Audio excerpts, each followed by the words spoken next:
yaguye kwa Brentford, Arsenal twabonye yaguye muri Next Stadium, Arsenal twabonye yaguye kuri the City Ground. Twogira ubwoba ariko kandi Man City yo matches zibiri ziheruka barasinze equipe yitwa Newcastle, batsinda equipe yitwa Leeds United malgré la souffrance, ariko bo barayaronse. Gwaro havagira ubwoba ko kumbure rino joro rishobora kudusigira n'ubundi kindi kintu gihindutse muri course au titre hagati ya Arsenal na Manchester City. Premier League ni higanwa rikomeye cyane, riduha surprise mu gihe tutaba tuyiteze. Ugereje kuraba ivyara bibaye mu ijoro rikeye kuri Next Stadium ubwo Liverpool yatakariza yo match, ukaraba equipe ya Brighton meje kuvuga ibiharuro hano iri mu migwi ifise abakinya basatirizi bacenga neza. Waraba Arsenal ya Arteta ibihe bagezemwo nibihe equipe mva ngo bahura nazo zozo ziza zije kwitangira ngo zegereze gutsinda Arsenal, mu gihe Arsenal imva ngo iri gukora kuri pression, bari gukora kuri pression yo kutagerageza gukora ikosa na rimwe.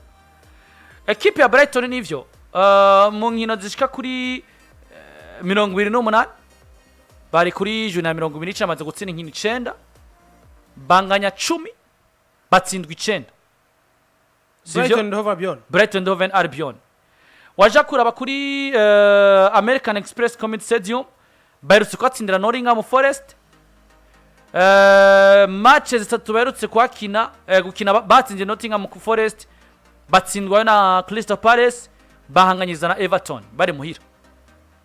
Waja kuraba kuri inkino zigenda zibahuza ubwo Arsenal heruka kuri ku kibuga cha Brighton mu mwaka uheze kundwi ya 20 bahanganije kimwe ku kindi na equipe yande ya Brighton Hove Albion. Ni biharuro biterekana Brighton muri kahise ikomeye kuri Arsenal, mugabo kandi kuri ugereje kuraba nino equipe ya Brighton kuri classement kundwi ya 20 no musi na equipe ihagaze mu kibanza cha 12 na 37. Imbere yabo hari za Sunderland, Fulham, Bournemouth mu 40. Ugereje kuraba nta kintu gikomeye kuko meme n'urugamba rwo koroka ntabwo bari hafi cyane kuko basumbye equipe ya Nottingham mu 10 yose, equipe ya Nottingham ya 17 ihereza imigwi ushikora mwanya idashaka koroka.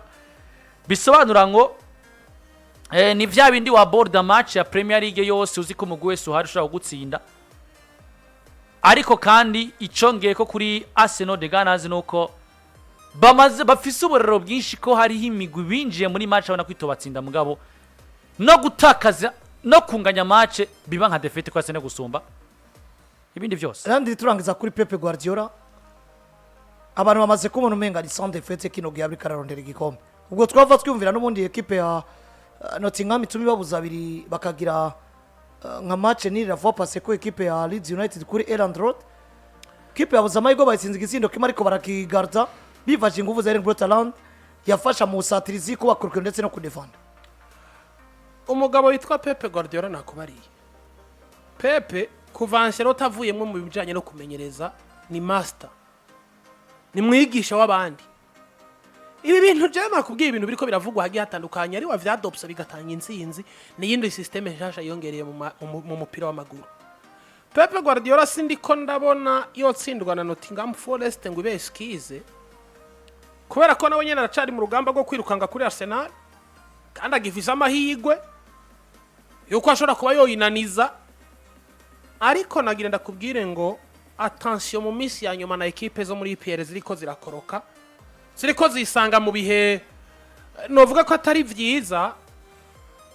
Equipe yitwa Nottingham Forest buri ifise mugwi mwiza, ifise effectif yabo imeze neza, irimwo no mu kapiteni wabo Morgan Gibbs White, irimwo Elliot Anderson, irimwo abakinyi benshi bagiye batandukanye. Hano hose ni equipe itazi insinzi mu 5-0 kari uyu muhungu munya Brazil Igor Jesus, ifise Hudson Odoi ndetse n'abandi benshi beza, mugabe insinzi ziriko zirabakwepa. Wolverhampton Wanderers ni ya nyuma ni na equipe no munsi maze kwiruka yarayigeze mu 16 imbere yabo hari Burnley na West Ham. Mugabo Nottingham Forest arimo ikinyuranyo c'amanota 11 ni ya nyuma. Vyumvikana ngo ufashe ekipe yitwa Nottingham Forest inisamara West Ham igakora akazi Nottingham ico yisanga muri rouge ku mwanya wa 18 ni ikintu rero kivuga ngo Pep Guardiola ndiko nabona nta kosa yokora ariko attention kuri zino ekipe zitwa ko zigomba kuja muri zone de relegation ziba zifise irindi banga rikomeye urabe Wolverhampton Wanderers mu imizi yanyuma ifasha Arsenal irayinaniza ifasha Aston Villa irayitsinda ifashe ekipe yitwa Liverpool irayitsinda bivuze ngo aha handi umuntu aba yiteze ivyo bitangaza siho biza kubera Nottingham Forest muhira kwa Manchester City bashobora kujayo batitaye ko ari kuri Etihad Stadium bakavuga ati twebwe ntitwokorokana abakinyi beza nka Elliot Anderson ahubwo reka tugeragaze kugwana icaco cose cokora nico kintu mbona cyo tuma Nottingham itsinda Manchester City ku Jesse nkikekeranya ku bushobozi bwa Pep Guardiola. Yes no kono ni Manchester City zikubifise witwa Erling Brotherland ariko kandi taza kubifise witwa Nico Oreri irumvikana ko byongeye kuri Josco Guardiola w'amaziki ya Tanari no kurindira tukara uko biza ko bavyifashe ku ndwi ya 29 bandanya muri English Premier League. Bubet irabamenyesha isaha ni isaha 2 z'ijoro menya urugero rw'amahirwe yawe uciye kuri